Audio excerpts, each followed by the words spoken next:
The envelopes, please, Mr. Holcroft. May we hear the sound of the envelope tearing, please?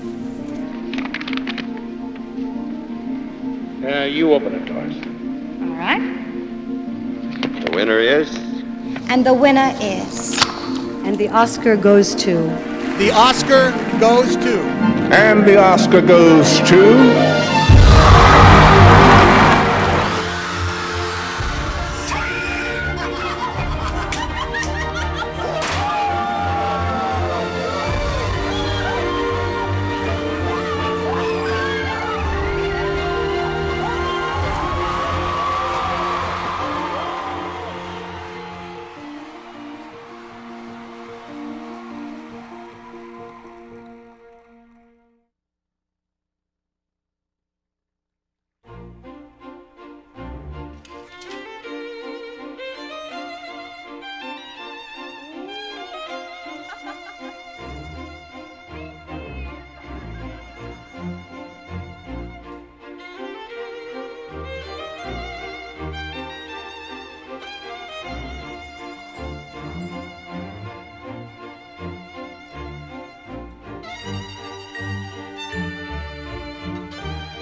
Do you understand English? Absolument pas. Good Lord. Oh, well. Uno, due, tre.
Ladies and gentlemen, please welcome Academy Governor representing the Producers Branch and Chair of the Foreign Language Film Award Executive Committee, Mark Johnson.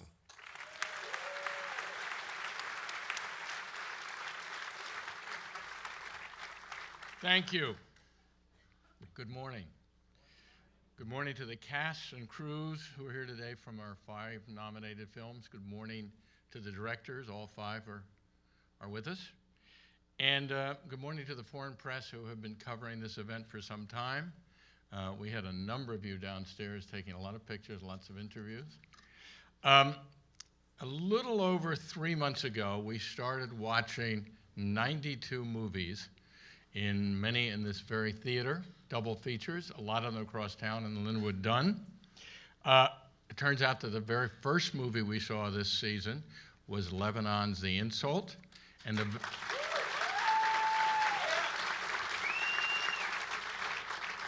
the very last one was Hungary's On Body and Soul. Both of them nominated this year. It's a very time-consuming and grueling process, you can imagine, seeing 92 movies. I think I saw about a little over 60. So it's sort of, we shut down our personal lives during this period. But we wouldn't change it for anything, for just the surprise and the delight of seeing all these movies for the first time.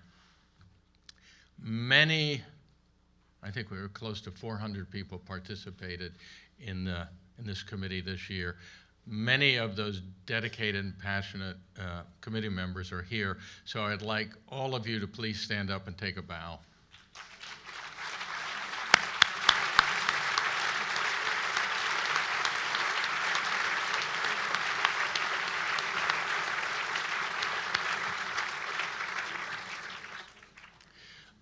I'm so proud to be a member of this committee and to be sitting alongside all of you. Before I introduce our 5 directors, I would like to share with you glimpses of some of the movies that so mesmerized us and brought us here today. Let's start with our first clip.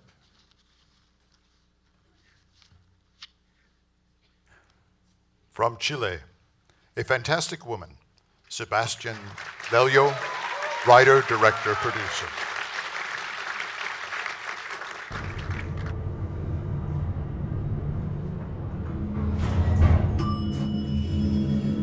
Tu amor es un periódico de ayer, que nadie más procura ya leer. Sensacional cuando salió en la madrugada y a mediodía noticia confirmada y en la tarde materia olvidada. Tu amor es un periódico de ayer.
Buenas noches. Tengo una reserva a nombre de Orlando Neto.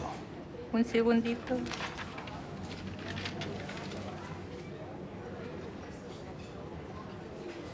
Así es, exactamente la mesa 41. Gracias. Acompáñeme.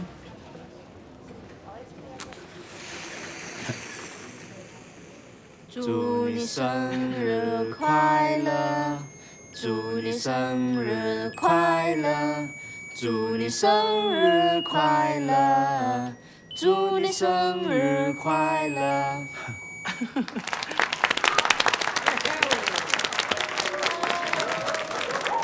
Gracias, Orlando. 祝你生日快乐。 Gracias.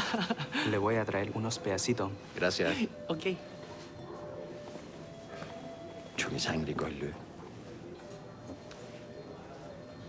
Gracias, mi amor.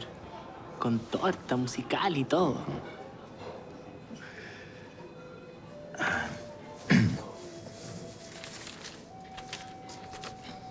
Toma. Oh, qué solemne.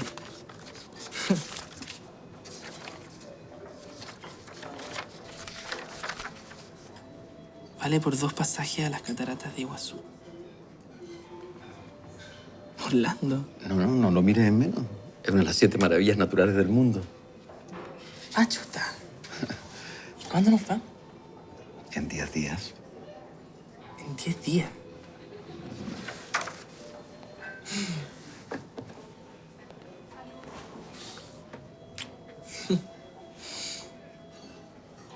Oye, ¿y por qué un vale por? Ah, esa es una larga historia. ¿No los has comprado? Sí, los compré, los imprimí y los metí en un sobre. ¿Y ahí? Y los tenía conmigo en el sauna. ¿Y? Y no me acuerdo dónde chucha los dejé. Pobre abuelito con demencia senil.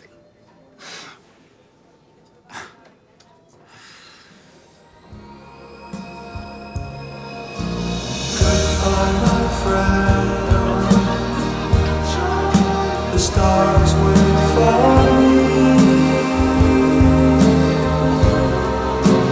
Who knows where we shall meet again? If ever. And time keeps flowing like a river.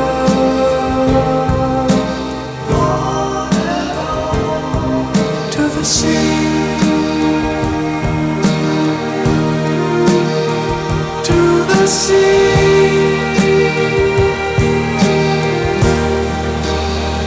till it's gone forever.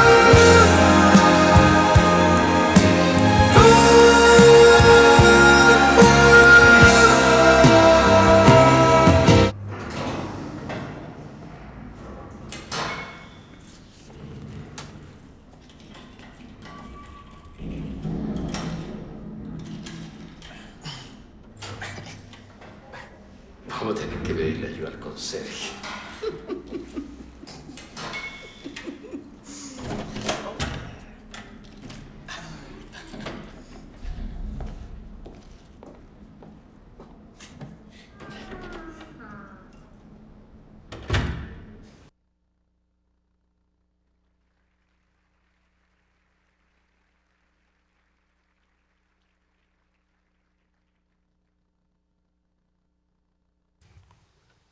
From Hungary, on Body and Soul, Ildiko and Yeti, writer-director.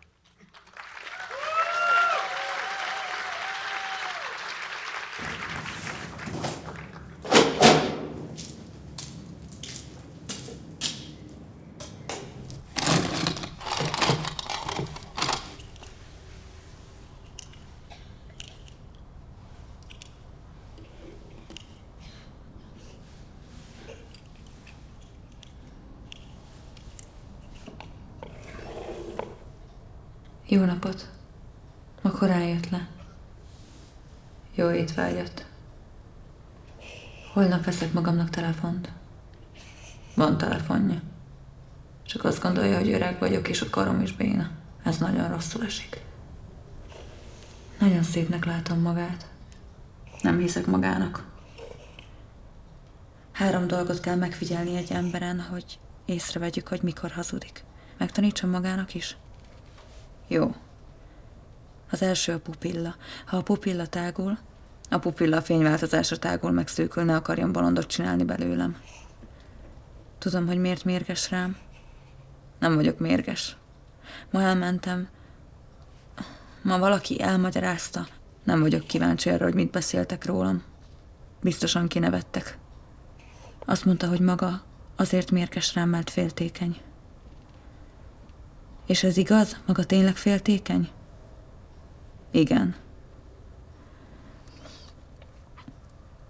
Azt gondolom, hogy magának nagyon tetszik ez a munkás, ez a Sanyi.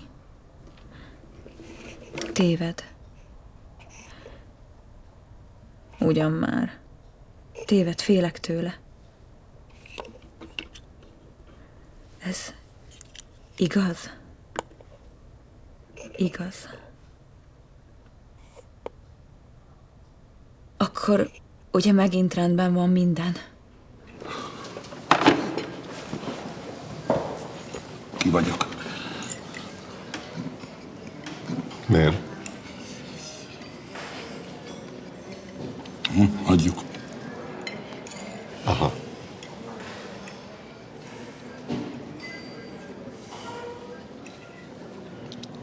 منذ ما قلت نكد عنك كده يعني يتقع. ايه شو؟ ما يفوت.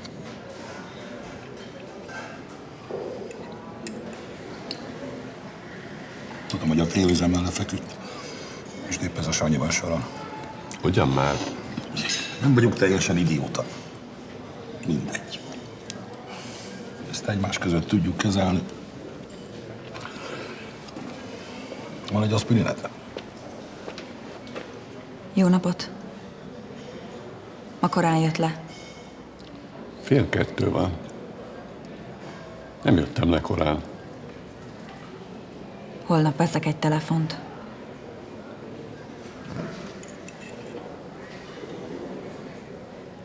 Legyen.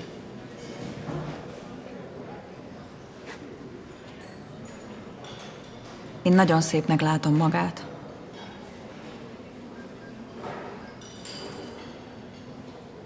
Ezt nem hiszem el.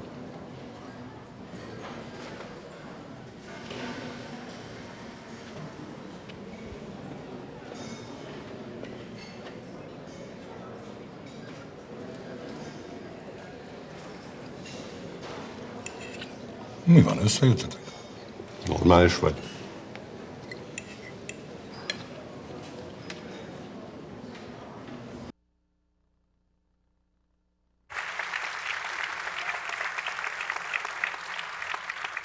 From Lebanon, The Insult, Ziad Doueri, writer-director. هدول الشباب بدي اياهم يخلصوا، مش يضلوا طول النهار واقفين محلهم. هذا كابل الكهرباء شيلوا لي اياه. هدول الشباب شو عم بيعملوا هون؟ بعدين هاي ليه هيك؟ خليه يطلع فوق للطابق الرابع، حكينا مع الجيران. معلم ياسر. ايوه معك. وصل كاميون الباتون، شغال ناطرين، شو بعمل فيه؟ دخلوا على فسوح وبتصبوه على ارتفاع 8 سم. طريق مسدودة، في سيارة قطع الطريق ومشان كمان؟ معلم ياسر معك يوسف، عم تسمعني؟ هون على الأرض.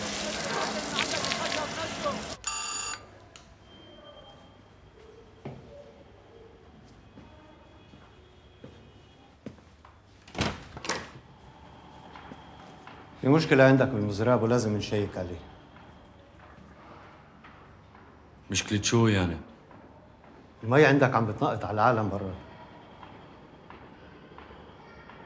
اقطاع الطريق، الشارع واسع.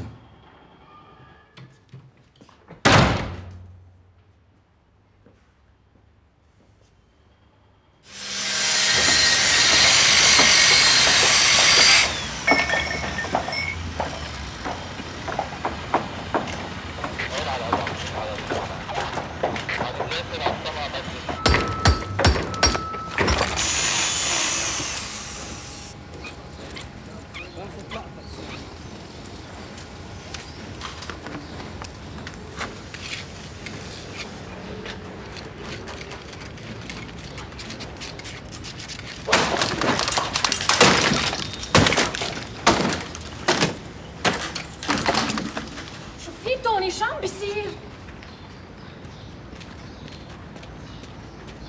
انت واحد عرس.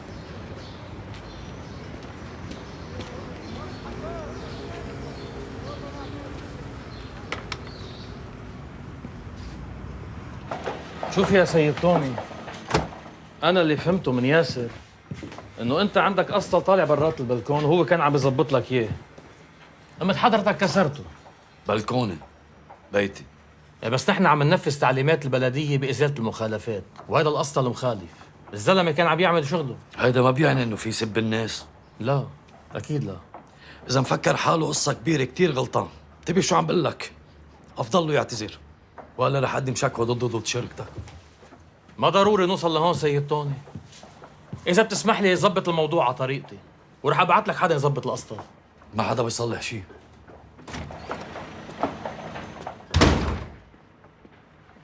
نحن هون عندهم للجماعة، ما فينا نتعامل معهم بهي الطريقة. بدنا نتحملهم.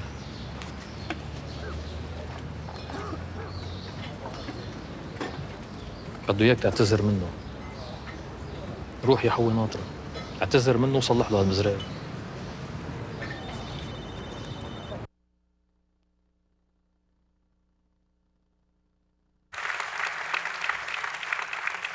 From Russia, Loveless, Andrei Zivyagintsev, writer-director.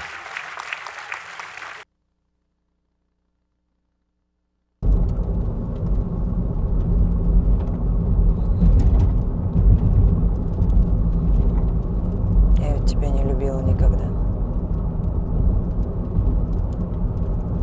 Просто с ней рядом уже жить не могла.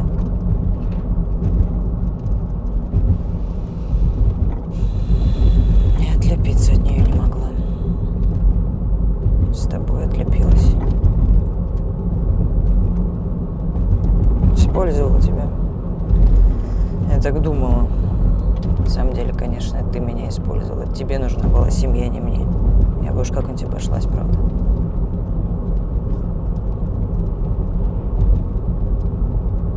Надо было только зажить с кем-то отдельно. Если бы не залет. Вот когда я раскисла. Надо было не слушать тебя, сделать аборт и все. Да надо было. Так было бы действительно лучше для всех. Да что ты говоришь? А что изменилось? Ты стал другим? А разве не ты опять дуру молодую обрюхатил и тащишь ее в свой ад? Это через 10-12, если еще стоять будет, повторишь этот фокус больше, чем уверен. Бедная девочка, мне даже жалко ее.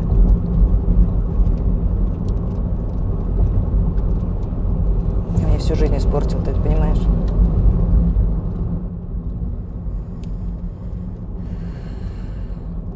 Слава Богу, встретила хорошего человека, которому ничего от меня не нужно, кроме меня самого. Что случилось? Сломались? Да, мы сломались. Выходи. Я серьезно. Я тоже серьезно. Пошла нахуй.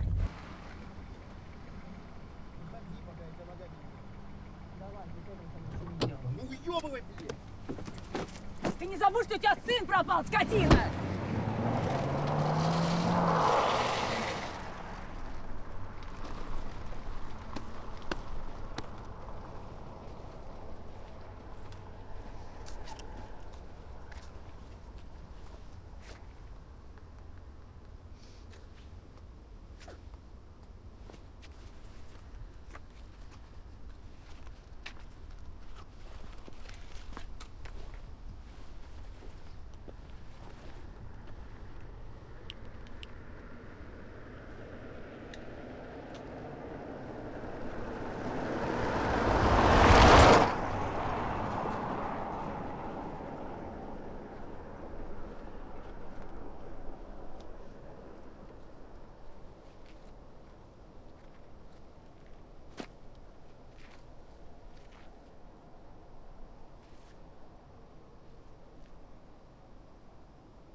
Держим шеренгу! Не отстаем!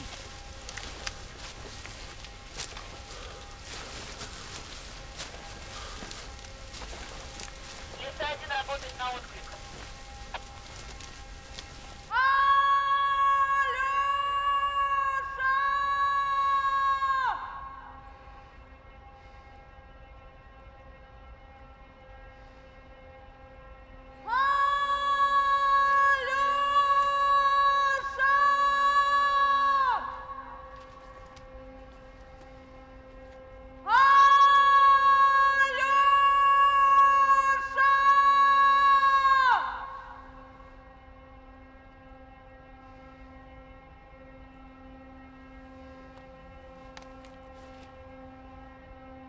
Лиса-1 закончила работу. Погнали, ребят.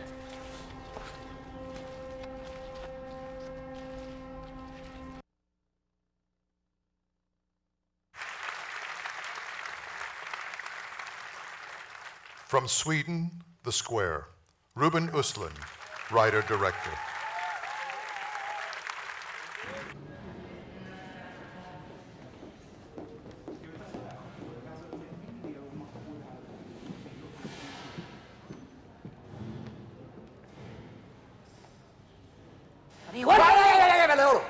Jesus Christ. Hvad laver? Hvad er det for noget? I'm so sorry. You scared me. Sorry. Christian. God. Förlåt. Alltså jag har verkligen lätt. Jamen, det er faktisk dårligt tidspunkt nu. Det er ret... Nej, det bliver nødt til at vente lige. Nej, snälla, jag kan. Va? Det har hänt någonting fruktansvärt. Va? Ursäkta, förlåt, verkligen. Okej, lige... Nu är det så här att det är någon ur städpersonalen troligtvis då som har sopat bort delar av Guillaume i utställningen. Så högarna är inte riktigt som de var igår kväll. Nej, det er kraftigt med den løgn. Mm? Altså, der har faret det væk. Alltså inte helväck. Bare det smidt det ud? Ja, lite utspritt och så hittar vi en påse med lite grus i. Jag tänkte börja med att ringa försäkringsbolaget. Nej, vi ringer ikke til nogen. Vi siger ikke det til nogen. Det gør vi ikke. Hvor er gruset henne? Hvad? Hvor er gruset? I en pose? Ja. Ja, godt. Og har vi... vi har billeder, har vi ikke det? Dokumentation? Mm. Ja, så gør vi sådan her. Du møder mig dernede om 5 minutter. Du tager billederne med, du tager gruset med, og så fikser vi det. Og så siger vi ikke det til nogen. Mm? Og hun forstår overhovedet ikke, hvad du siger nu før USA. Menar du allvar nu? Alltså? Ja. Vi ska laga högarna. Det laver vi, og vi siger ikke noget til nogen. Det er fint. Okej. Det bliver fint. Ja. Mm. Ja. Okej.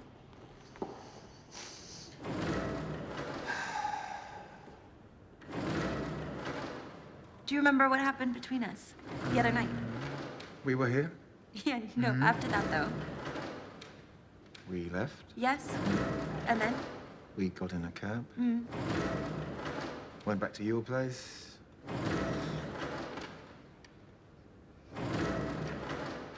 No? Missing something?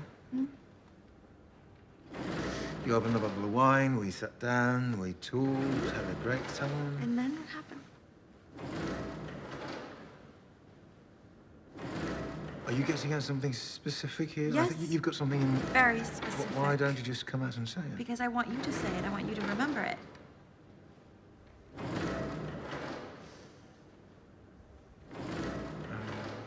Why is it so hard for you to say? Come. Why is it so... I don't understand why it's so hard for you to say this. We had sex. Is There that you what... go. Yeah, Yes, that's okay. exactly. We had sex. That's right. That's Why when- didn't that's you just say it yourself? Why you didn't want to say it?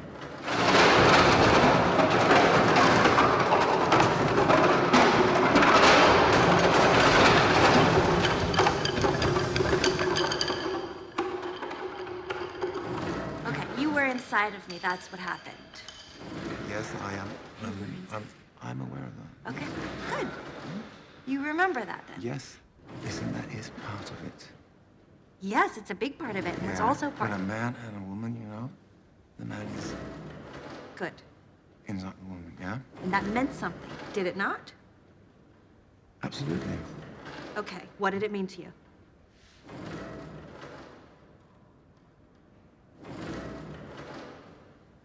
I really enjoyed myself that evening.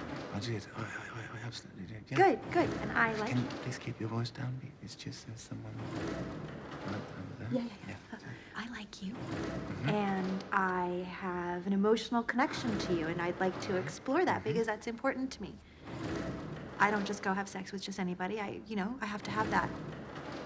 Do you just go have sex with just anybody? Excuse me? Do you just go have sex with lots of other women?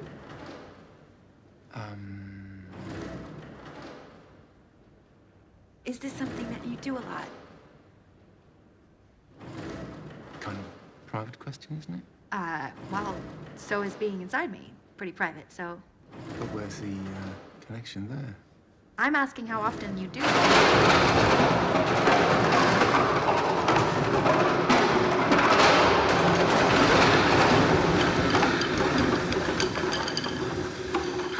How often would you say that you take women that you don't know very well and have sex with them and be inside them?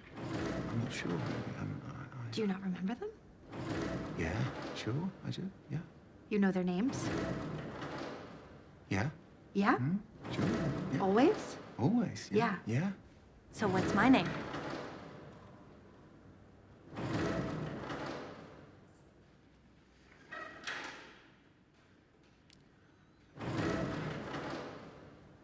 I know your name. Okay, then good. What is it? I'm not going to go into this with you. This is stupid. Anyone that would know somebody's name would just say, of course I know your name. Name? I know your name. What is it? Anne.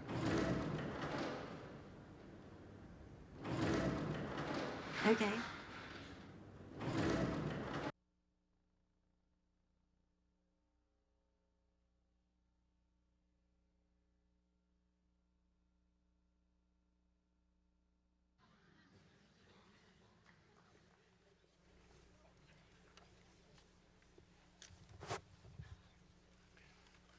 I'd forgotten how good all 5 of those movies are.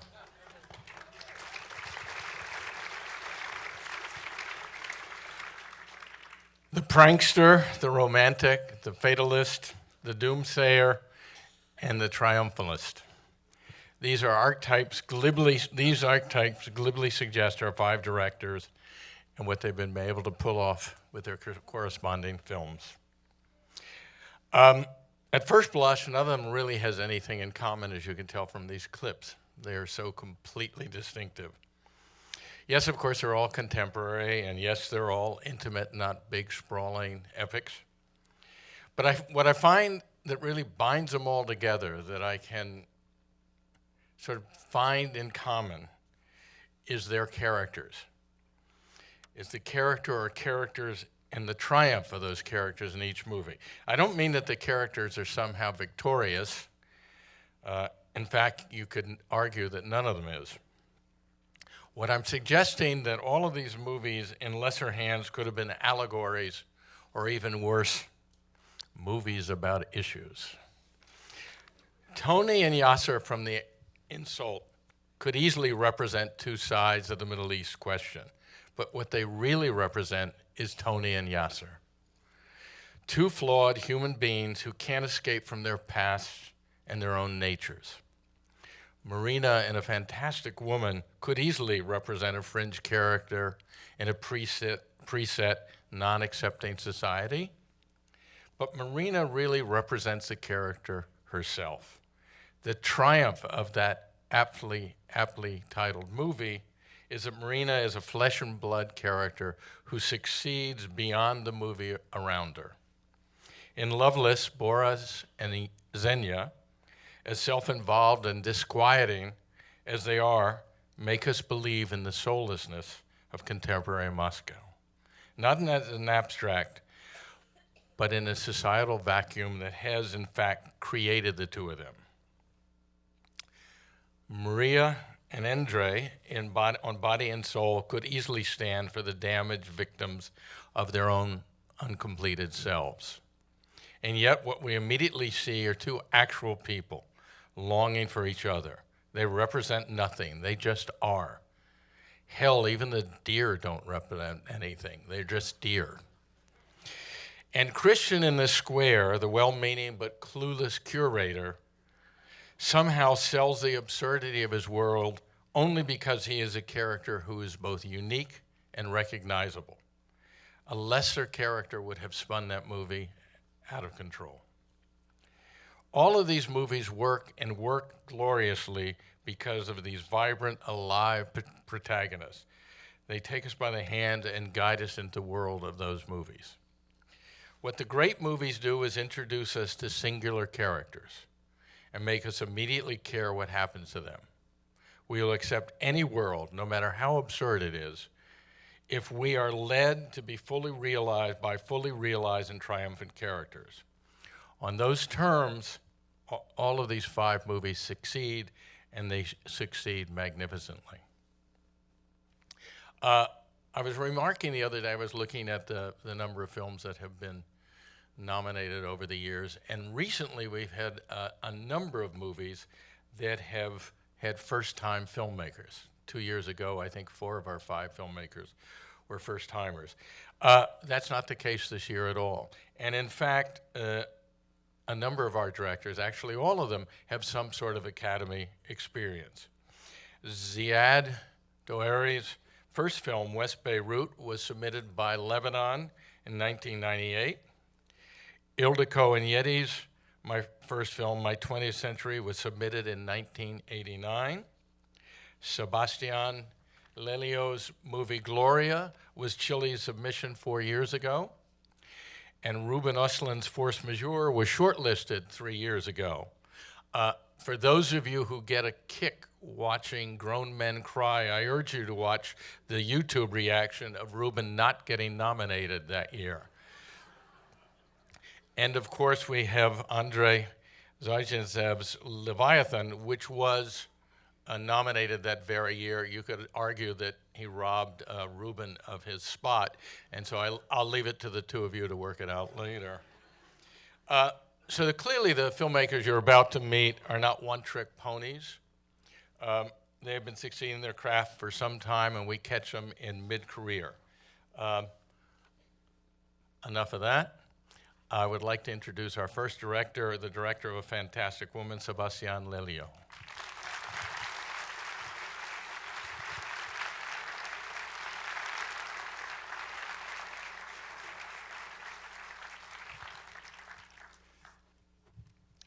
Sebastian, would you be good enough to introduce any cast and crew that you have here today?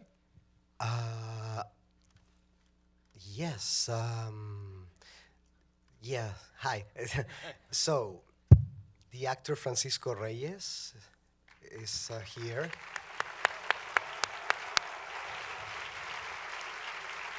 Thank you, Francisco. The co-writer Gonzalo Massa. Producer Rocío Jadue.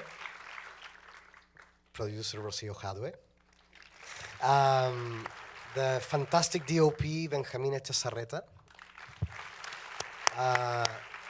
Producer Marianne Attard. From Germany, Janina Jakowski from Komplizen Films. And my dear friend, brother, Juan de Dios Larraín, the main producer of the film.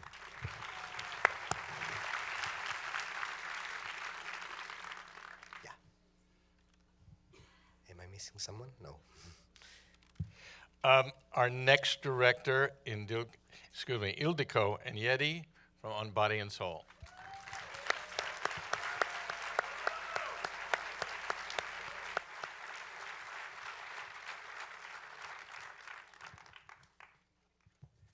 Ildiko, what about you? Do you have any of your team here? Oh, yes. Although our main actress, Alexandra Borbe, is stuck in some airports, but I'm sad that she is not here. But many members of my magnificent crew is here. I start with the producers, András Muhi, with whom we started the film, Anna Mesterházy, and Monica Mage, the main producer of the film. And I'm so happy that Karo Salai, our editor, could make it, and he's here with us. Please stand up.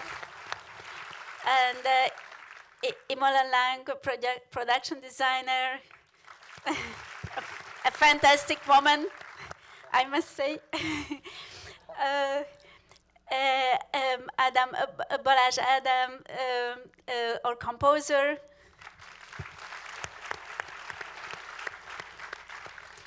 Julia Shinkovic, costume designer. Zsofia Muhi, casting director. And she's not a member of the crew, but a very important person for the film. Agnes Havas, head of the Hungarian Film Fund. Thank you for all of you. That's you have a number of people here. Is there anybody left in the Hungarian film industry in Hungary? And there are some coming. Really? So Yeah. they'll be here for tomorrow, I hope? Yeah, and tonight we have a little reception together, just the Hungarians. Okay, so all of you Hungarians are invited. So we'll get the we'll get the address. Please welcome the director of The Insult, Ziad Doueri.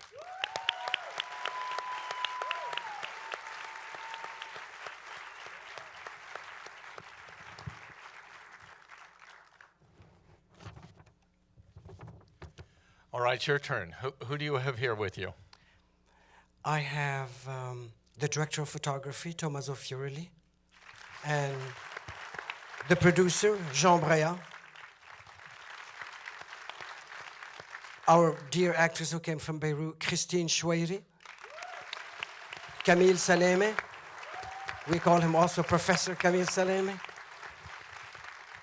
Jamal Abu Aboud. Rita Hayek. The costume designer, Lara Camis. And my longtime partner, screenwriting, and lovely partner, Joël Touma, the screenwriter.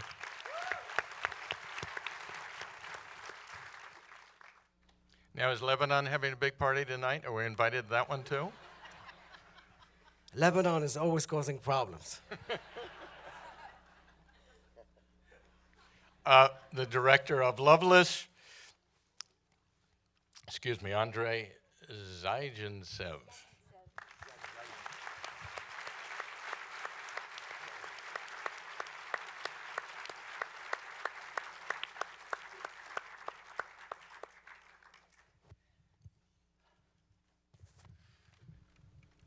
Andrei, do you have any of your cast or crew here? Продюсер картины Александр Роднянский.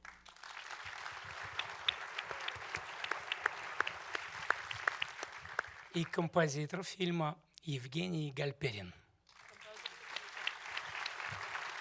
Composer.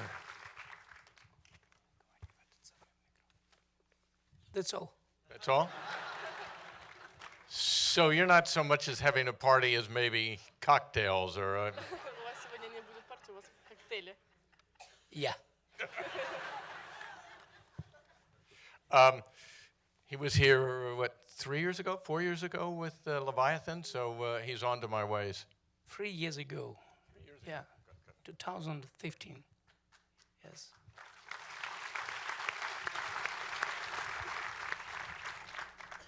The director of The Square, Ruben Östlund.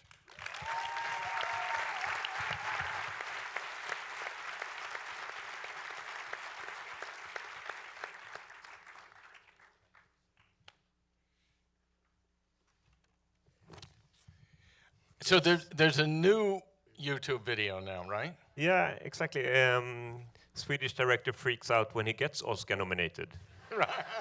So, but I can start to introduce the producer of The Square and Force Majeure, Erik Hemmendorf, that I've been working with together for 15 years. And he also participates in the first Swedish director freaks out when he misses out on Oscar nomination. So he's also, we are working together a lot. And then we have, let's see now, yes, Terry Nortory, that is doing a fantastic performance in the film, an American actor. The main actor, Claes Bang, that is doing a great performance, of course. And Annika Liljeblad, that we also saw in the scene, that is an actor. Josefin Åsberg, the production designer. Jakob Schultzinger, editor. And then I also would like to say that we have the head of the Swedish Film Institute, Anna Särner, is here. And they are paying for the party we are going to have tonight. Of course, I haven't been invited to any of them, but I'm going to figure out in which order I'm going to attend all of them. Question I like to start with is, Sebastian, how did this movie come to be? What is the genesis of it for you? Because it sounds like it's been a long time in the making. Yes, we were. The starting point was a question: what would happen if the person you love dies in your arms, and that's somehow the worst place for that person to die, because for some reason you are the unwanted, the rejected one. So you would have to call the family and let them know, and that seemed like an interesting starting point. But then it didn't really click until the idea of this situation happening to a transgender woman appeared, and that was an important moment in the process. And was there a key moment, or was it a slow realization, or did you see somebody and it just clicked? No, it was just, I was with my dear co-writer, and we were like talking, and suddenly the idea popped up, and it was like we freezed. It was like we couldn't continue writing because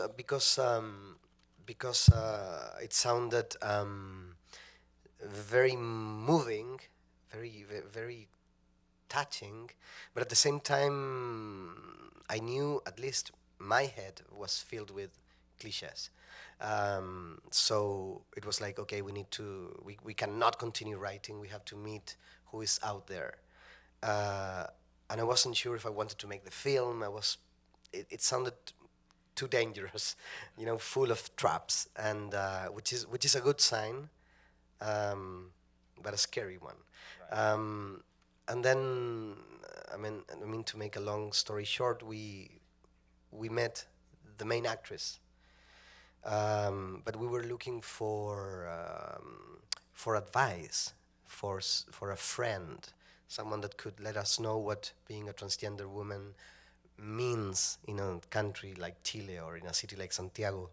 And we met Daniela, and after that meeting, I realized I wanted to continue the process of writing the script. Did you meet her through casting? Oh, no, just one click away, like through a common friend. Yeah, back then Dani was working at a hair salon, so I picked her up from the hair salon. We went to have a coffee. We sat down, and I was like so fascinated by her, and I loved her immediately. She's very funny, witty, political, and very, very smart. And then I realized after that conversation that I wanted to make the film, and that I was not going to make it without a transgender actress. And then I was very happy because Daniela accepted to become our cultural advisor or friend of the project.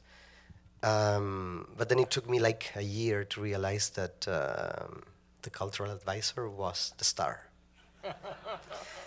So it happened from within, and it was a very organic and gradual process of like pulling a thread until things unfold.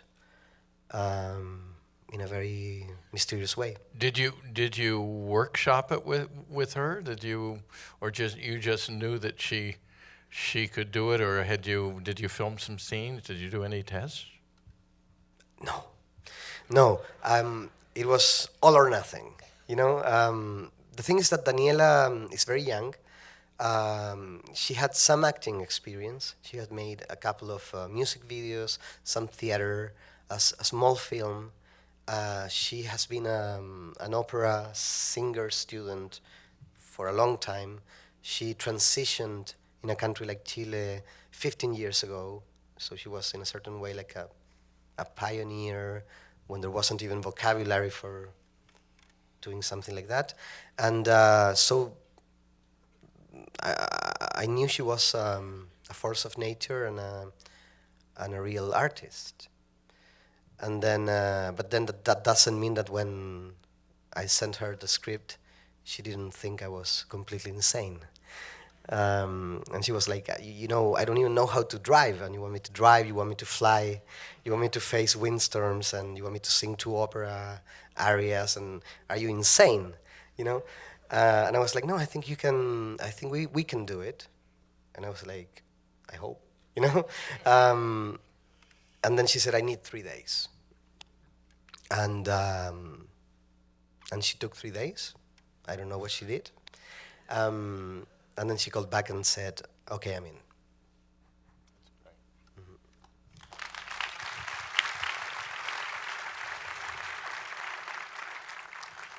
Ildiko, what about you?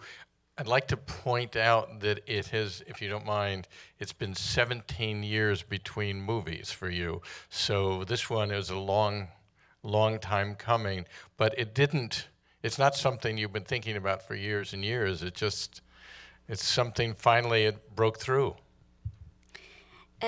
Yes, actually, I think it's the 5th or 6th project I wrote in this huge gap. And although I wrote it 10 years ago, it wasn't dragging for 10 years. Generally, I take a year at least to write a script and rewrite it. And before applying for support, I really want to have it ready. And in this case, I just wrote this in less than 4 weeks. It was a very passionate, very short period. It was very similar to automatic writing, I must say. I barely slept, and when much later I wrote a second draft, it remained quite similar to the original one, which is also uncharacteristic because I'm cruel as a director with myself as a writer, so I throw out things and rewrite and so on. And somehow the whole thing started by a feeling, by a very powerful feeling. It was early spring, European spring, where there are seasons where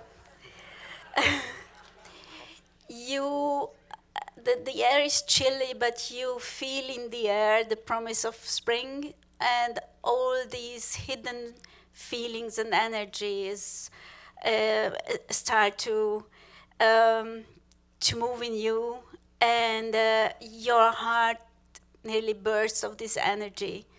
And we share all this feeling, but we don't speak about it. And that was just a starting point. I just considered so often ourselves as huge rocks with a very thin layer of moss, which is culture and habits. And secretly, all this, what we don't speak about, is motivate us and guide us through life. And I wanted to make a film about this energy to bring it to the surface.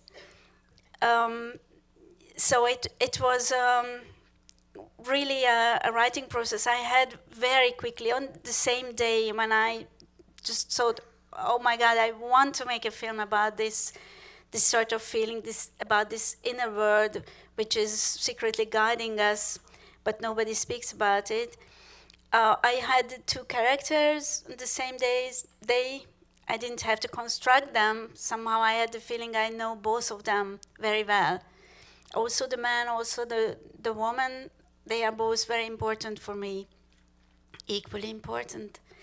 And then I wanted to put them in a situation where they are forced out of their very comfortable but very miserable little cage.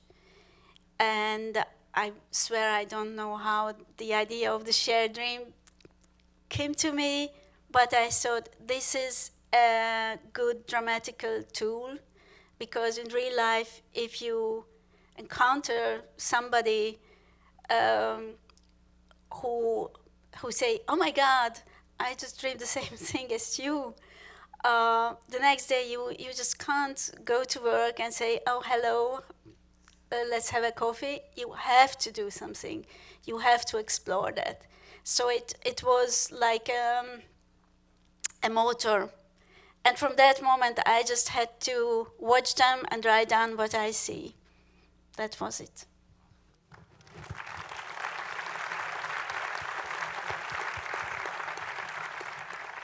Ildikó has been teaching in the Hungarian film school, and a number of her students were actually crew members on the film.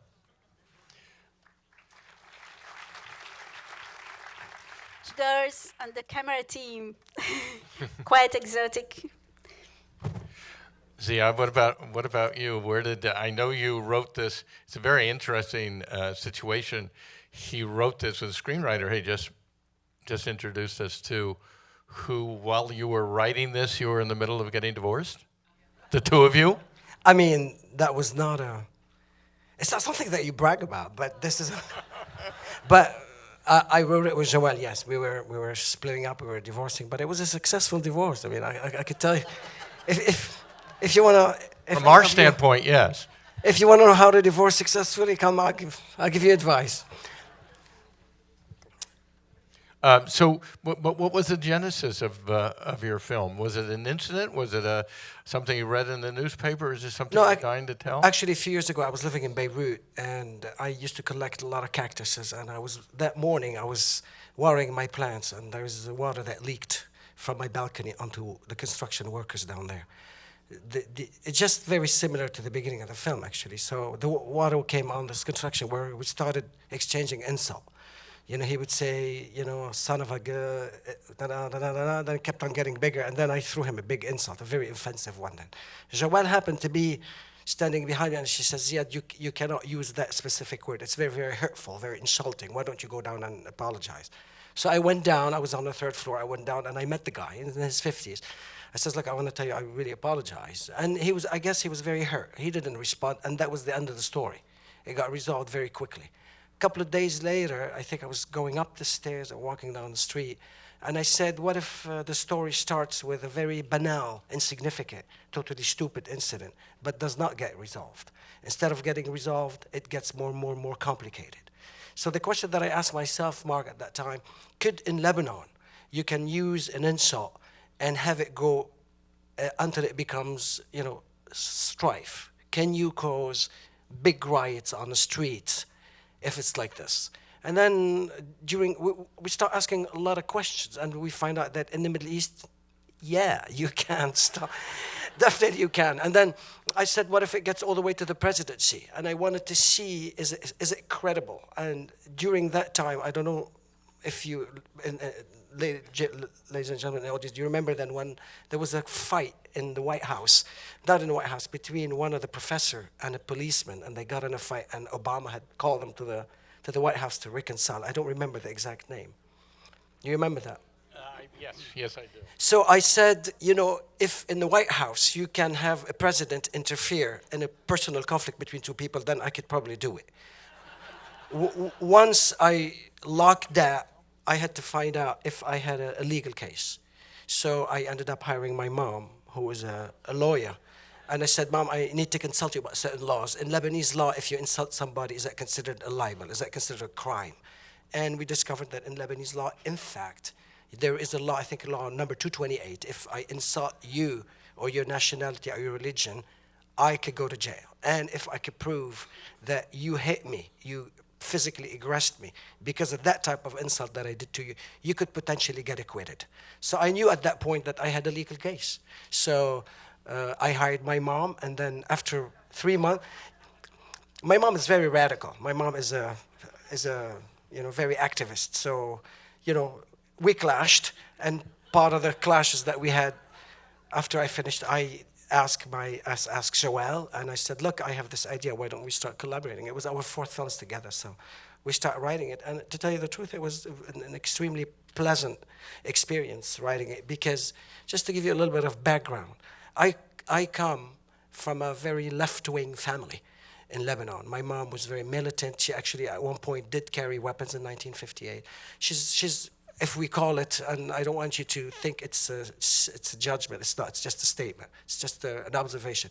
My mom is left-wing. And I grew up with that mentality. In 1975, the Civil War started, and we were on that side of the conflict, on the left-wing side of the conflict. Joelle comes from the opposite camp. Joelle comes from, she always texts me before I say, she says, don't ever say I'm far right. I am not far right. I said, okay, what do you want me to call you? She says, call it, I'm sympathetic to the right movement. So as a respect to you, I says, Joelle comes from a family that has sympathy to the right-wing movement. I think it's a little bit more than that, but just. So she grew up, actually, we grew up in a civil war. Lebanon was divided in 1975. You have the left versus the right. You have the left, which was more leaning toward the Palestinian. The right were leaning against the Palestinian. It's very complicated to explain. And then we grew in that very hostile environment. She was literally considered a perfect enemy to us. And I'm not talking about ideologically different only. We were going through a war. I mean, that was 200,000 people were killed. It's very serious at that time. So when we decided to write the story, Mark, it happened very organically. We did not plan it. We did not decide it. It just happens that slowly the courtroom drama scene in which the female is defending the Palestinian, she wrote them. And all the scenes that the right-wing lawyer, I wrote them. We kind of swapped. And it was actually, it allows you to have a little bit empathy for your characters. Am I wrong, Joelle? Anyway, this is how we did, yeah. So it was like a dialogue. We knew the subject so well while we were writing, so well, because we were coming from opposite camps. So in a way, I could say it's autobiographical, maybe. Can we say it's autobiographical? I still think you're far right, but that's okay.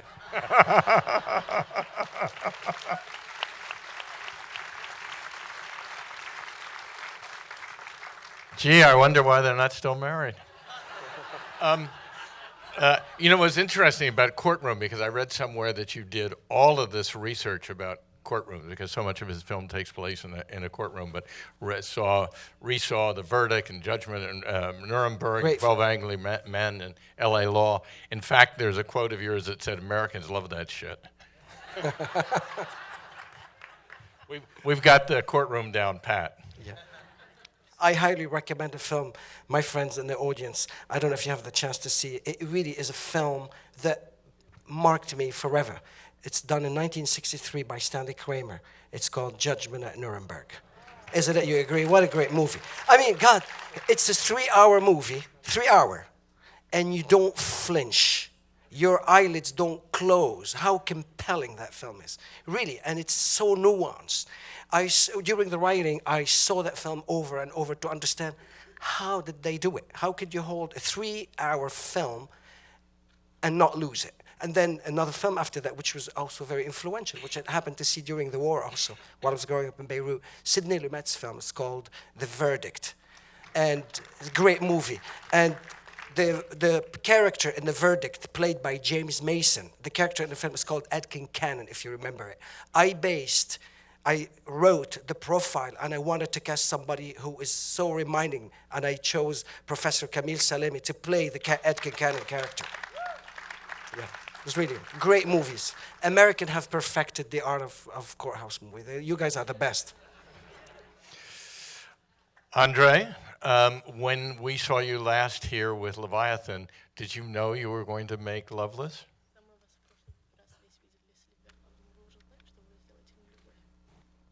No.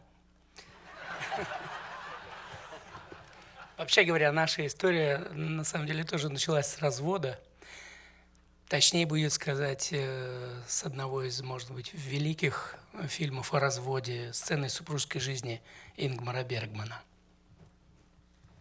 So our story, you could say, also started with a divorce, with the Ingmar Bergman's movie.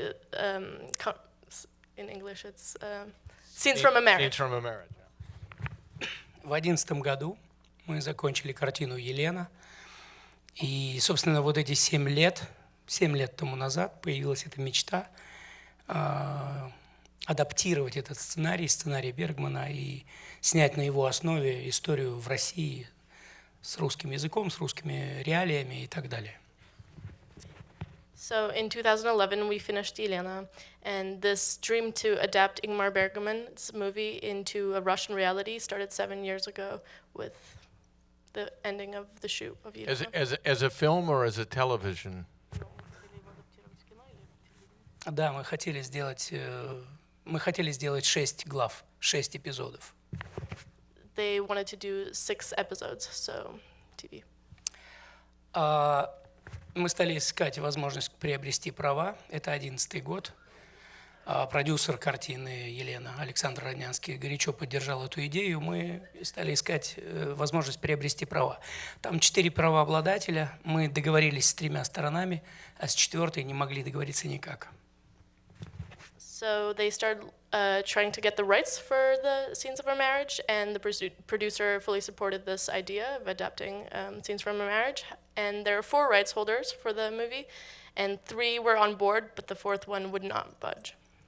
Несколько лет мы пытались это сделать, и мы уже сняли «Левиафан», мы уже закончили «Левиафан», съездили с ним в Канны, приехали сюда, и все это время не оставляла эта идея нас, и никак не получали результата, ответа положительного. So this took several years. We tried to get the rights from the 4th rights holder, and we started Leviathan, we made Leviathan, we finished Leviathan, we went to Cannes, and this rights problem was still going on. Пока в 2015 году случайно не наткнулись в прессе о том, как в России было создано движение, волонтерское движение по поиску пропавших людей. И вот тут эти 2 мотива. Появился 3-й член семьи благодаря этой истории. И эти 2 мотива сильных, что ли, столкнувшись, высекли эти искры, и родилась эта идея летом 2015 года. Until in 2015, in the summer of 2015, we found an article in the Russian press about this volunteer movement in Russia who looks for missing people. And these 2 motives, Scenes of a Marriage and this volunteer movement, sparked and created the idea for Leviathan. Так что, сейчас, конечно, без сомнения, я думаю, что каждый сидящий в зале, кто видел картину Бергмана, понимает, что мы совершенно не, что называется, как бы сказать, одним словом, фильм Бергмана явился просто инициацией какой-то таким inspiration, что ли, для нас, но не более, поскольку нелюбовь, картина совершенно по-другому устроенная. So, without a doubt, those who saw Bergman's film see that it served in the end just as an inspiration for Loveless, because it ended up being a completely different film. Right. It's remarkable that without the volunteer movement, without the volunteers who go looking for the lost boy or the missing boy, I'm not sure if there are any characters whose humanity comes through. So they are, without a doubt, the most sympathetic people in the film.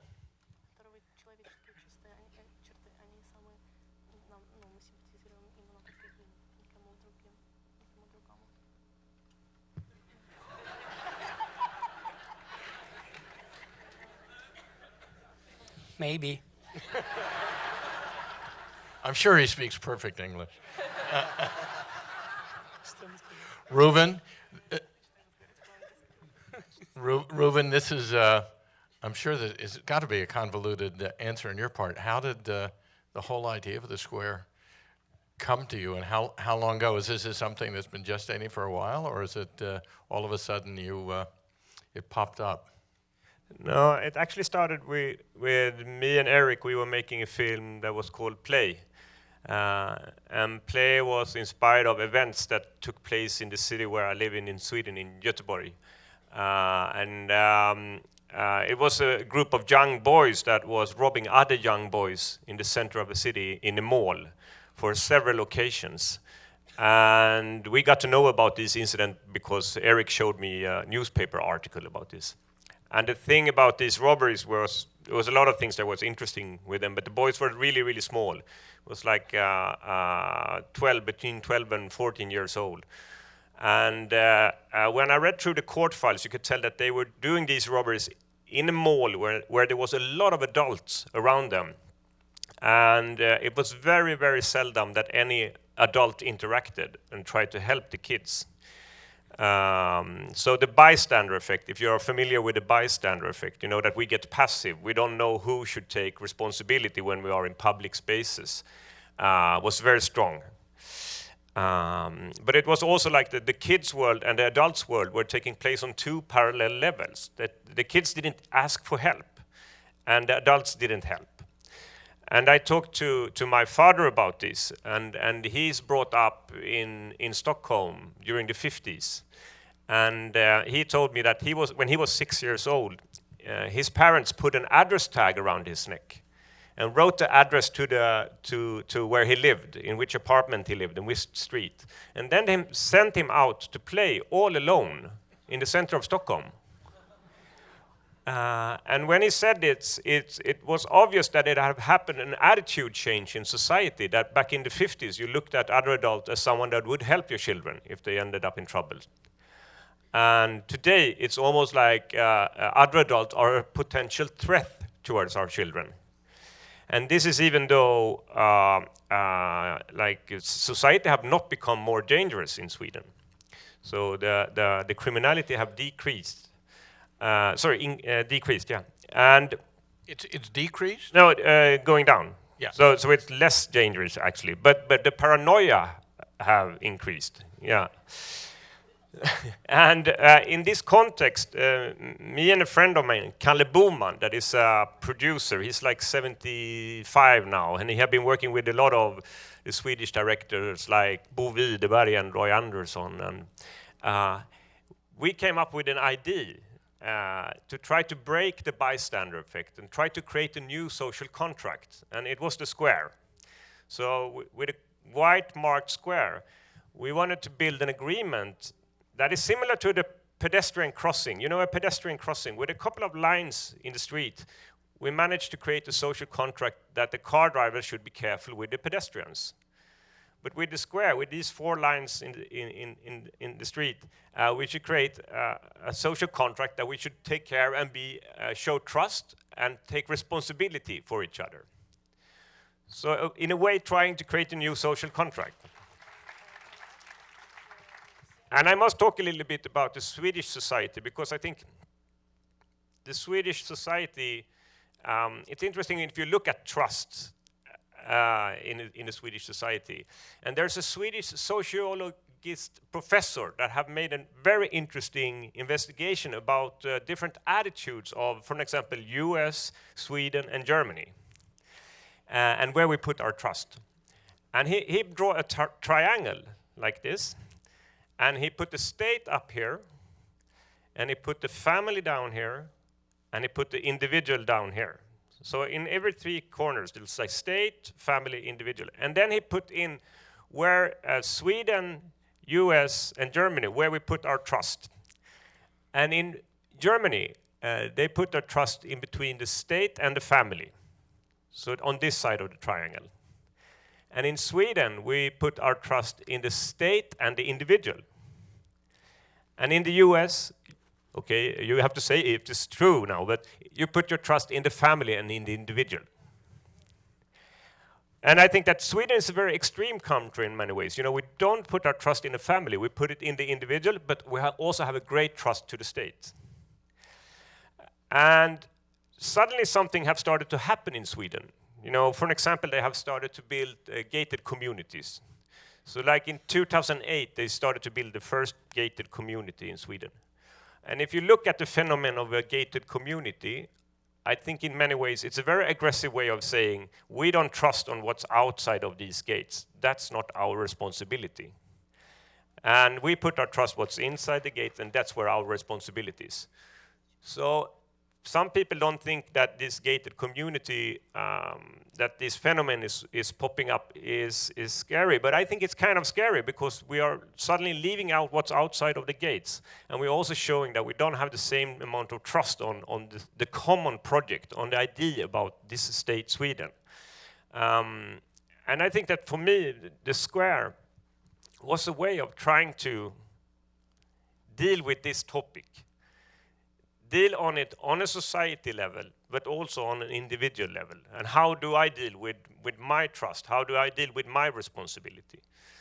And the main character, Claes Bang, the reason that he's a chief curator for a museum was because this idea with the square was invited to a museum in a small city called Värnamo.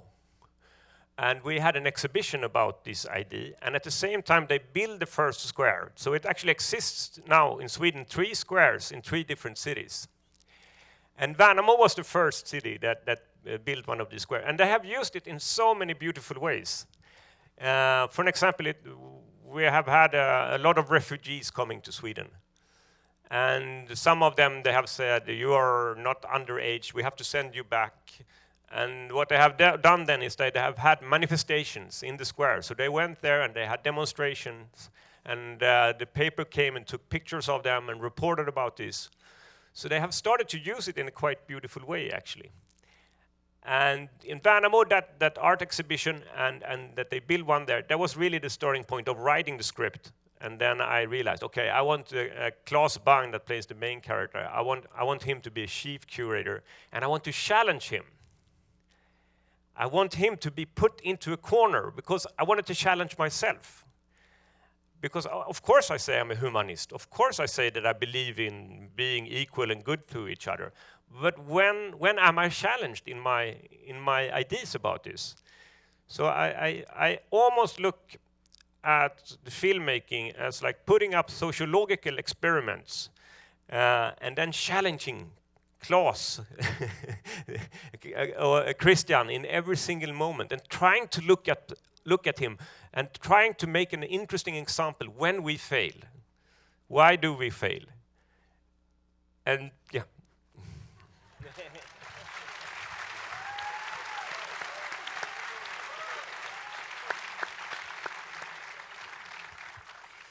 I'd like to ask a question about casting. Now, you explained Daniela, but how did you go about casting the film? Did you know who some of your actors were going to be, or did you discover them through the casting process?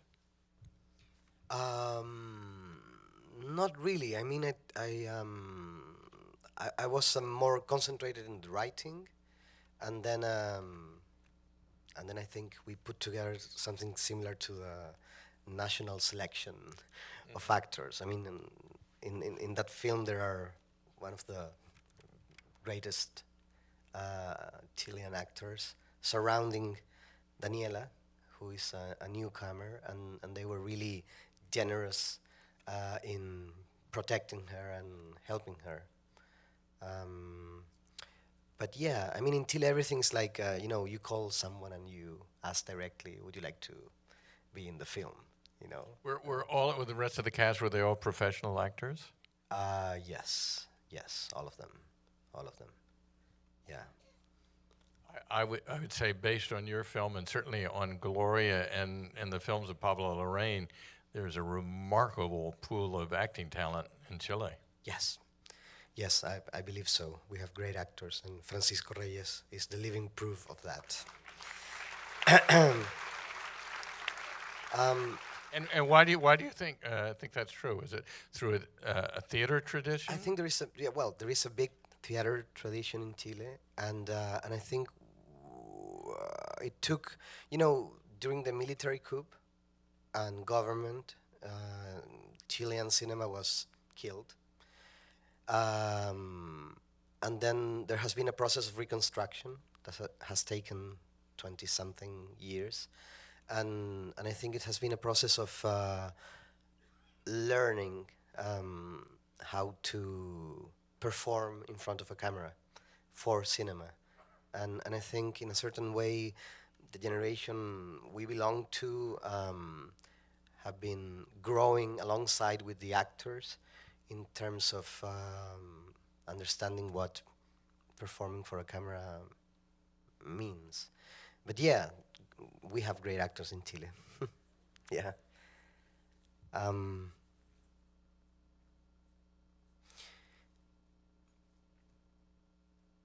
Can I say something even if you don't ask me? No. Ildiko, your two leads, one of them is a professional actress, and I gather your co-lead, I keep reading that he is one of, if not the major book publisher in Hungary, and is not a professional actor?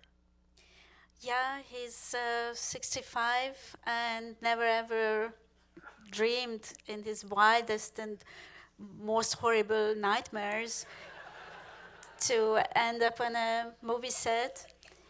And I am very thankful for him to take the risk, because once I was asked by a fellow filmmaker to play a tiny role in his film. I could choose my dress, my makeup. I could write my own lines. So I was treated very generously, let's say, and it felt like really a tank would go through me. It was it teach me to really have big respect for actors, what they risk every day, how much they have to risk themselves, otherwise the performance is not so deep. So I really admire him for that. I never made like you a casting session with him. Although I made just one to prove him that he can make it, but already beforehand I told my producers that he's the one. We have the male lead of the film. At the same time, for the female role, I knew that such an introverted person as Maria can't be played by an amateur, because you can get amazing performances with amateurs if you really understand their deep nature and you don't ask anything which is even slightly beside that. And you have to respect these barriers, because immediately if they are out of this sort of their own personality, they are totally clueless, totally vulnerable, and it's just your responsibility not to do that with them. So for Maria, I needed to find a very strong, trained actress. And Alexandra Borbe, I know her from theater school. I knew that she's very talented. She plays in a very good theater, perhaps the best theater in Hungary. This is her first main role in film, but she's very different. She is a very sexy, outspoken, a hot young girl. I never saw her without high heels like this and impeccable makeup and so on. And I wrote for her, especially thinking about her, the role of the psychologist in the film. And she came quite often to be a partner to all these wonderful, talented young actresses with whom I tried to work, to have casting sessions. And it came back to me again and again to try Alexandra. And she didn't just play Maria, she really transformed into this woman. And it was an amazing experience to work on it together. It was more than a month and a half, just spending time together, trying tiny things, how to walk, for example, how such a person walk, and just to find her Maria. And on set, I barely had to tell anything to her because she was the person. And when we had the two human actors, I had to make the male, the deer casting as well. And it's, even if you spend just a half a day with deers, you realize that they are so strong personalities, you can't confund them. If you see now the female deer picture, you think, yeah, that's a female deer, that's a doe. But if you see 30 lined up, you immediately will say, yeah, this is Alexandra. This is the one. Their body language, their character is so different. You actually cast the deer? Absolutely.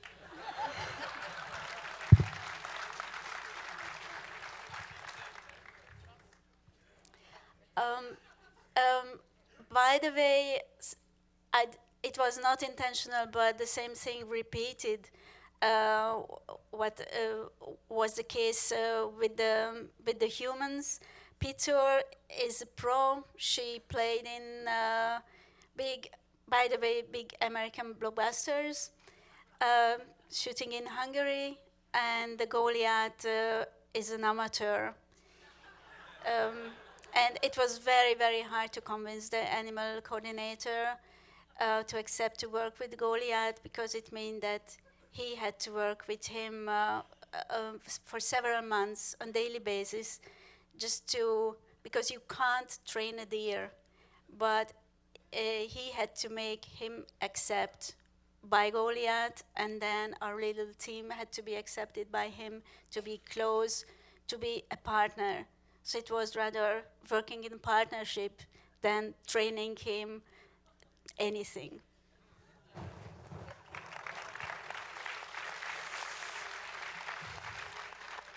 Keep that in mind the next time you're casting deer in your movie. Ziad, what about you? You have a number of actors in your film, really strong actors, and not just your leads, but some of the peripheral characters. Are they all professional actors? How did you go about casting them?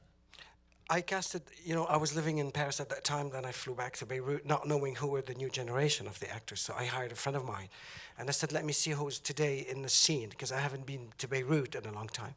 And we started a very regular casting. They would come, I would show about 600, 700 actors, and I ended up choosing most of them. The only person that I didn't do face-to-face casting with the guy who plays the construction worker with the yellow glasses, Kamel Al-Basha. I wanted to have somebody who was as close as possible to have a Palestinian accent, and I couldn't find him in Lebanon, so I casted him on Skype. And the reason I did not want to go to Jerusalem, Mark, is I have dual citizenship. I have the Lebanese citizenship and the US citizenship. A few years ago, I went to do the film The Attack. I went to Israel with my US citizenship. Thank you. And it's basically it's illegal. I was prosecuted for it. So I did not want to repeat the same again of going to Jerusalem to do the casting. So I said, I got to face the reality. Either I look for somebody else, or I try to do it on Skype. And actually it worked out on Skype, where I would send him the scene, we would read together, and then this is how I ended up. And the nice thing about it he told me later that he had never done a film, because when we talk and I said, I want to know what's your resume, he was always very vague about it. Then he used to tell me, go on YouTube, I have my film. So I found out later that he had never done a movie before. But what was so nice about it, that he got Best Actor at Venice Film Festival, so yeah. Remarkable. Andre, there are a number of actors in your movie, all of them extraordinary. Starting with your young boy, are these actors you've worked with before, or do you hire a casting director and he or she introduces you to all of these actors? And I know that you were an actor yourself.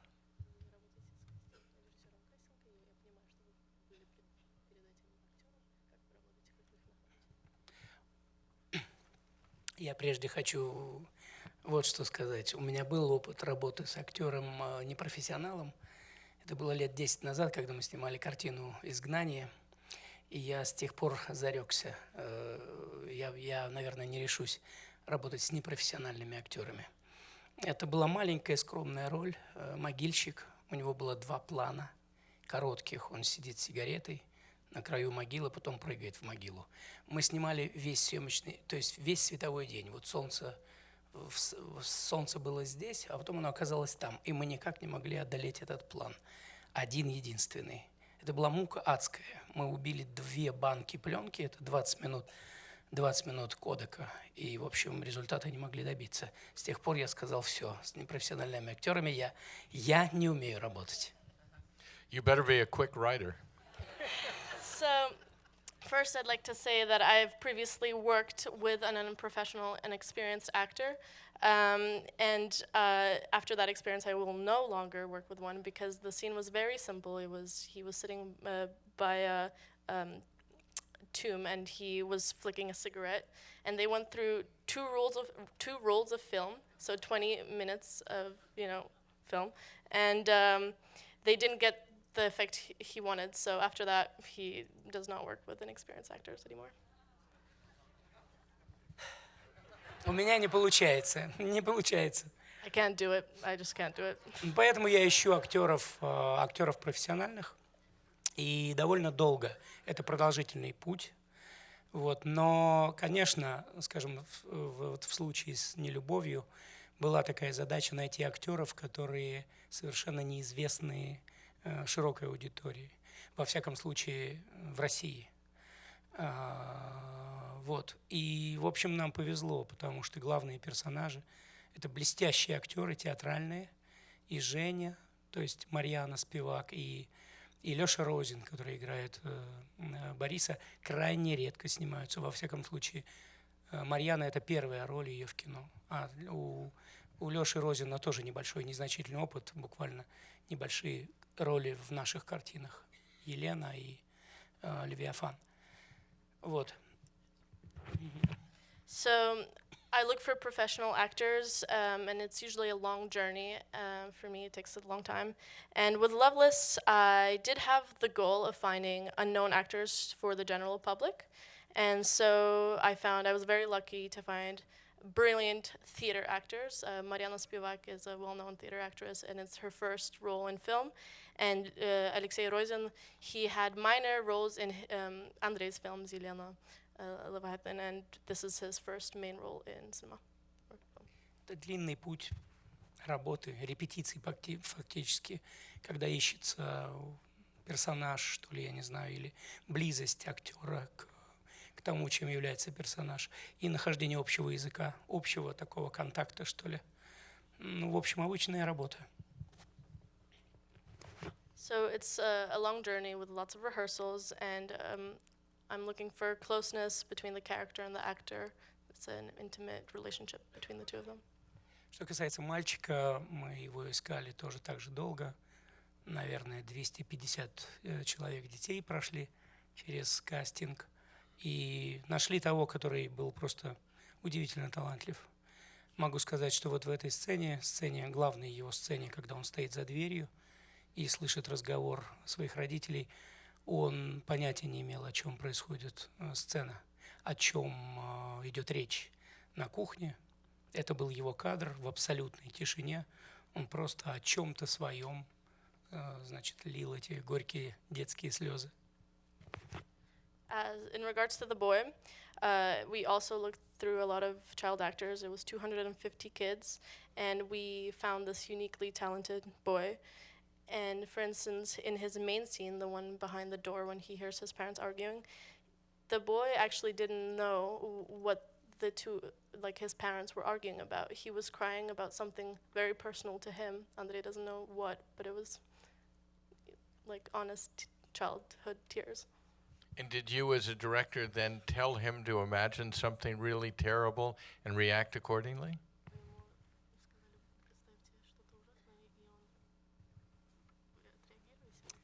Я ему сказал, попробуй представить себе что-нибудь, о чем бы ты мечтал, о какой-то невероятной вещи, которая для тебя очень важное приобретение. А потом в один миг представь себе, что этого у тебя никогда не будет. Вот он что-то такое вообразил и сказал, я готов. И так было 8 раз. 8 дублей мы сделали таких. So I told him to imagine something he really, really dreams of, something super valuable for him. And then imagine that in one instance, suddenly, you'll never, ever have it. And he thought about it, and he came up with something. And he thought of it for all 8 takes, and it worked. Часто в этой связи я говорю, я сожалею только о том, что мы не написали в финале, в титрах, на съемках ни один ребенок не пострадал. Often I wish that we would have written at the end of the film in the credits that during the filming of this film, no child was hurt.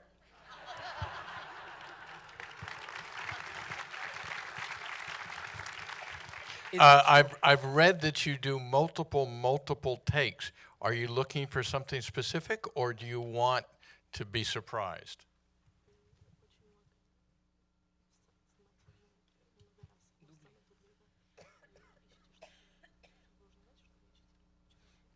Если бы я знал, что я ищу. Это всегда ощущение такое, что кажется, что вот сейчас будет лучше. Кажется, что сейчас случится еще что-то. Либо ты утомляешь актера из дубля в дубль, он просто устает контролировать себя и уже становится естественным. Вот такие тоже пути бывают. Но случается и так, что мы снимаем 30-36 дублей, а случается и так, что вот в этой картине сцена в морге снята одним единственным дублем. Мы технически прошли весь рисунок сцены, потом запустили камеру и сняли весь длинный кусок в морге, вот эта сцена эмоциональная. И после команды «Стоп» сказали, все это снято. Потому что лучше повторить было это невозможно. So it's a feeling that I get that it's about to get better. And, either you tire the actor out and it becomes a more organic, natural performance, or it doesn't at all. For instance, sometimes I shoot 30 to 36 takes, but the scene in the morgue was only 1 take. We went through it technically with the actors and everyone, and shot it once, and I called stop, and that was it. It was a very emotional 1 take. Ruben, you have a real ragtag cast, a little bit of everybody. What is your process, and were you always planning on having the Elizabeth Moss role be in English, or did you just stumble upon her and say that's a good idea? I agree on all of you that the casting process is something that is like really, really long and takes time in order to find the right actor. And I really enjoy the casting process because I'm participating a lot in it myself by using the meetings with the actors as a possibility to do an improv on the scene or on the setup of the scene. So for an example, the scene where we saw with Elisabeth Moss and Claes Bang, I have played Claes' character towards Elisabeth, and I played Elisabeth when I was casting Claes. So I'm like been saying, so how do we solve this to Claes? And he's solved what? Well, what happened between us? But what's useful for me when it comes to that is, of course, that I get the knowledge also about the scene and the setup of the scene, and in what are the challenges as an actor to deal with this situation and this setup. but also I think that I sometimes get a fantastic line from the actor that I immediately take and put into the script. So I'm using it also the casting process in order to improve the script and improve the dialogue of the script. And I mean, when it comes to all the actors in the square, or the actors that I like, I must say that it's very often that you can see the struggle they have in order to avoid losing face. And when you can see the struggle in their faces, when they're like trying to keep up, trying to avoid that embarrassment, or the moment when they are like have to admit that they have acted wrong, and that is something that I think that all of the actors in the square have that kind of quality. Maybe not Cherry Norter, that plays the monkey performance artist. That is like, he's probably the only one that is not losing face in the film, I would say. And Cherry, let me also tell you a little bit how I found Cherry. Cherry, I was looking at, Googling at YouTube, actor imitates monkey. Because I am very interested in that. And the reason that I'm interested in that is that the acting becomes so direct. It's almost if you look someone playing with a football, a soccer player, almost all of us know how hard it is to juggle with the football. And we can say, oh, that's a great skill that player have when we see it. And when it comes to imitating monkeys, it's just the same thing. You know, even a kid can say, that one, or that girl, or that guy, that's the best actor when it comes to imitating monkeys. It becomes so direct. And I was Googling this, actor imitates monkey, and I found a beautiful clip of Cherry when he is doing a demo, how he worked doing the motion capture for Planet of the Apes. And you have to watch it. Google it when you get home. He has these arm extensions, and then I think the first monkey you are imitating is a chimpanzee. And he walks exactly like a chimpanzee.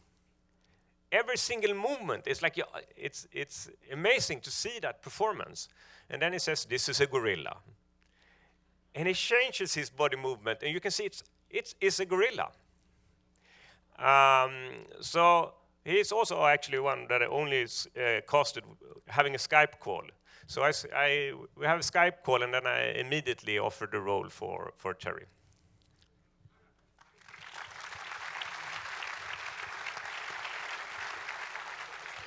So then, is your script always in flux? Are you open to invention, to accident during the actual shoot? I mean, I also do a lot of takes, but I say quite often I only buy myself time. That's why I do a lot of takes. I don't know what I'm doing. I'm terrified to let people know about this. But so I'm trying to buy myself time, and no, but what I do, and what I thought was like a kind of, it was funny with Elisabeth, because I think she comes from shootings where they maybe have 5 takes or something, and then they have to move on. And I do, we work on one camera setup the whole day sometimes. So, and what we do in the beginning of the day, we are like trying out the scene. We have the script, and we are following the script. But I think that every day when I get to a shooting, I think that I have to rethink. I have been writing that script as a product of a desk, and then when I get and start looking at it, I feel, oh my God, this is so wrong. I have been completely wrong. And I have to try to redefine the scene, to like find the obstacles and trying to take them away. And what I do in the beginning of the day, we try out that, and the actors can take risks. They can do things that they wouldn't dare to do if they only had 5 takes. And they can do things that sometimes feel silly, but it turns out to be brilliant in the scene. And then we start repeating over and over again and sculpturing that skeleton. And often it goes like it's getting better and better and better. Oh, yeah, this is going good, you know. And then suddenly it goes down and it's going, no, what's happening now? You know, it's getting worse. And you get so scared that you will not be able to push it up again. And then you fight and you maybe manage to push it up above the level that was before. And then we say, okay, an hour break now.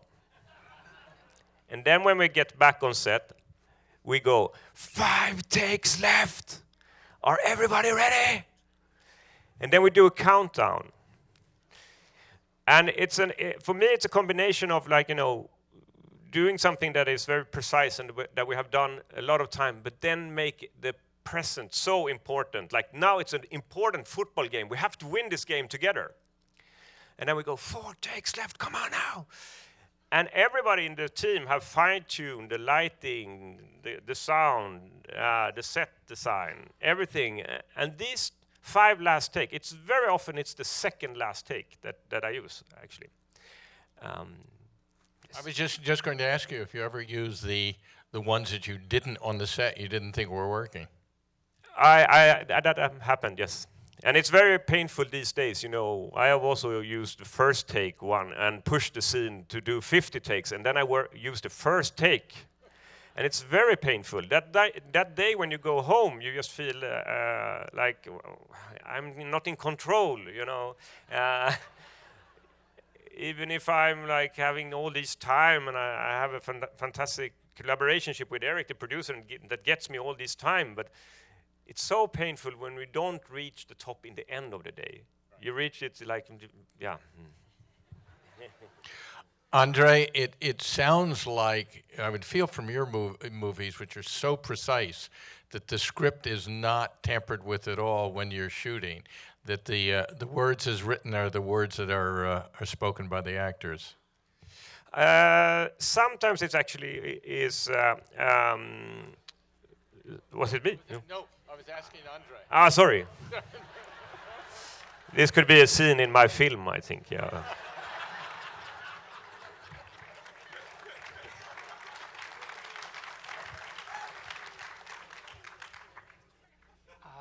У нас довольно такой продолжительный подготовительный период.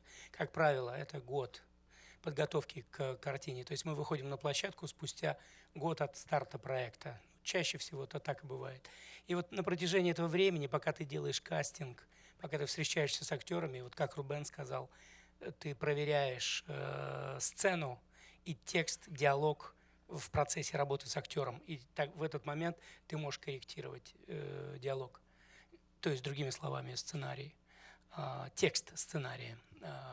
Потому что, по сути, если говорить о конструкции самой, то она, в общем, неизменна. Практически все решения остаются прежними. В последней окончательной версии сценария, это уже окончательная версия монтажа, можно так сказать. Крайне редко бывают исключения. Просто выпадают какие-то эпизоды.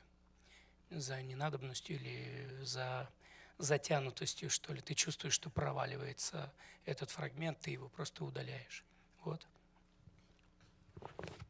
So we have a very long development process. We step onto the shoot 1 year after starting the project. And like Ruben said, we often check how the dialogue works during casting.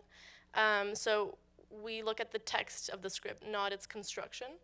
And you know, the final script is the final script, and it's often also the final edit. We very rarely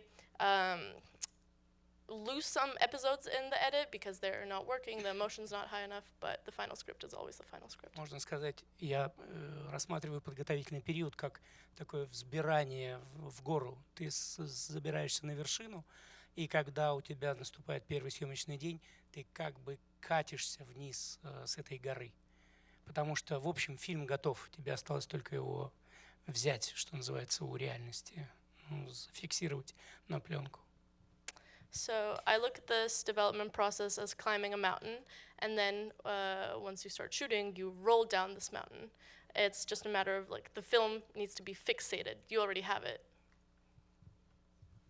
Ziad, what about you? How fluid is the script when you're on the floor? You mean when I'm shooting? Yes. I just like to point out something. All the films that I wrote them all in American, in English. And then I translated to the original language, to the native language. Oh, so you're very possibly in the wrong category. Possibly. Yeah. That was a good one. Too late now. Too late. No, I mean, I write it in American because it's just the language that I'm more familiar with, actually. Because, you know, some of you know that I worked here such a long time. I worked 18 years in Hollywood. I started as an electrician, and I started... my first film, actually, I was remembering it. I'm going to see that lady today after I finish with you here. I'm going to see a friend of mine who gave me my very first job when I graduated out of college. Her name is Jamie Beardsley. My first film is a film called The Munchies. I don't know if you've seen it. It's the cheap version of The Gremlins. It's the Roger Corman movie, actually. Yeah. So, you know, I worked here a long time. I worked as an assistant camera, a grip, an electrician. There was a time where I was driving the film stock from the studio to the lab, from Deluxe back to Photocam. So I guess having spent such a long time here, I developed a knack for the language. And when I say American, because it's probably grammatically wrong, you say in English, but to me it is different. American, I still prefer to use that terminology because it is such a persuasive language. American is so practical. It's not an analytical language, for me at least. You know, if you compare the psyche between a European language and an American language, I think America is just so straight to the point. And I can say that because I juggle between 3 languages, between Arabic, which is my native language, French, which is my educational language, and American, which is my life being here. So when I wrote, all the films that I wrote them in English. When I work with Joelle, she write her scene in French because she's more fluent in French. And then I have to, you know, I have a tendency to do a uniform script in English because it's just the format that I'm more familiar with. And then when I sit down with the actors, we don't improvise. You know, we discuss it. They say, I think this phrase works better, this phrase works better. And then once we lock into it, we go shoot it. There's no improvisation at all. I mean, we can be flexible sometime, but... You understand the analogy I said about American? Yeah. Do you agree? Yes. Can I use the word? Yes. I wrote in American. Okay, good. Ildiko, what about you? Is the script? Can the actors change it on the day, or are you very strict on what can and cannot be altered? It depends on the film. On Body and Soul is a very sensitive film to every little detail, so the dialogues were fixed. We worked on them together before the shooting. The same dramaturgical importance had lighting and set and even costume choices as dialogues. We use them in a way as dramaturgical tools, and not just decoration and not just creating a style. But every element had its dramaturgical function, and that's how we analyzed it with the cinematographer. I'm also a person who can think better with a pencil in hand, so we make storyboards, but no storyboard artist. It's just for us very ugly little drawings. And every night after shooting day, I redraw them because every shooting day brings something new. And on the way to set, we discuss it with the cinematographer.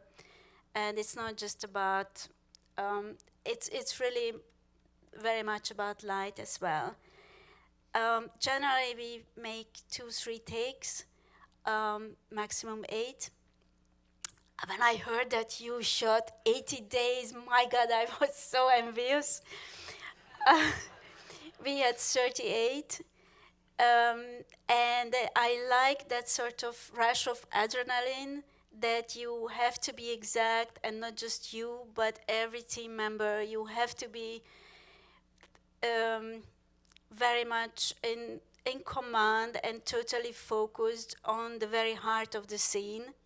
Only then you can achieve, because that's what we have, like a limit of time, and we really have to be very, very present in the moment.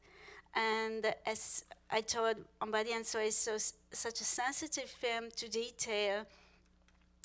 I knew even before making the film that if we fail in tiny details, we don't just have something weaker, but we just fell in the void. We will have something ridiculous or embarrassing or a really bad film.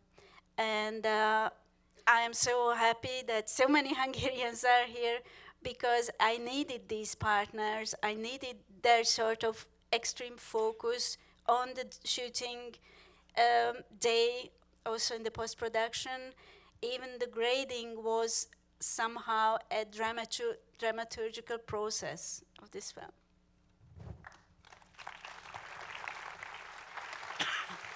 Sebastian, what is your relationship with the script when you're shooting? Very open. I tend to think that script is always map, but never territory. I belong to that line of thinking, and I have this thing with characters that I am very dependent, and I need to spend a lot of time writing them.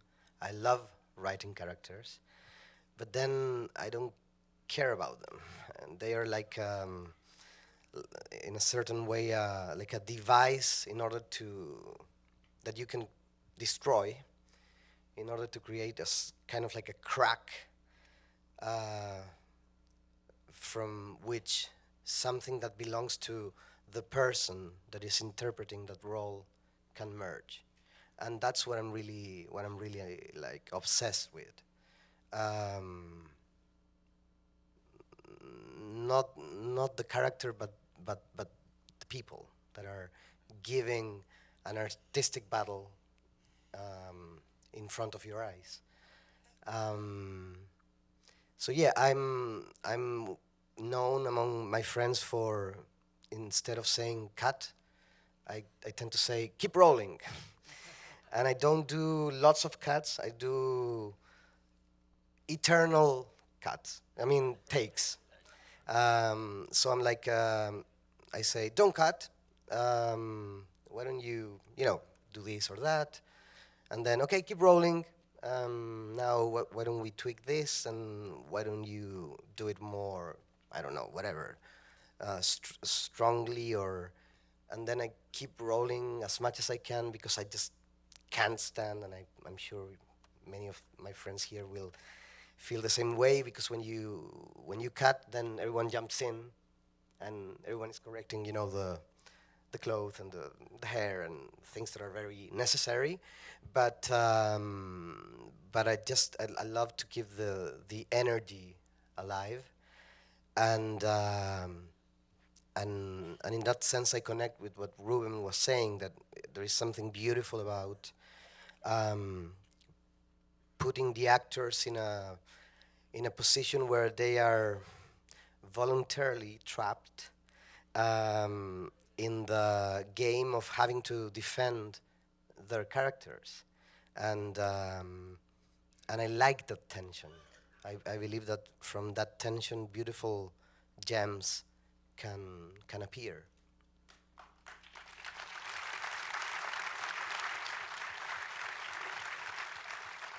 The Square, Loveless, The Insult, and Fantastic Woman are all available on independent films near you.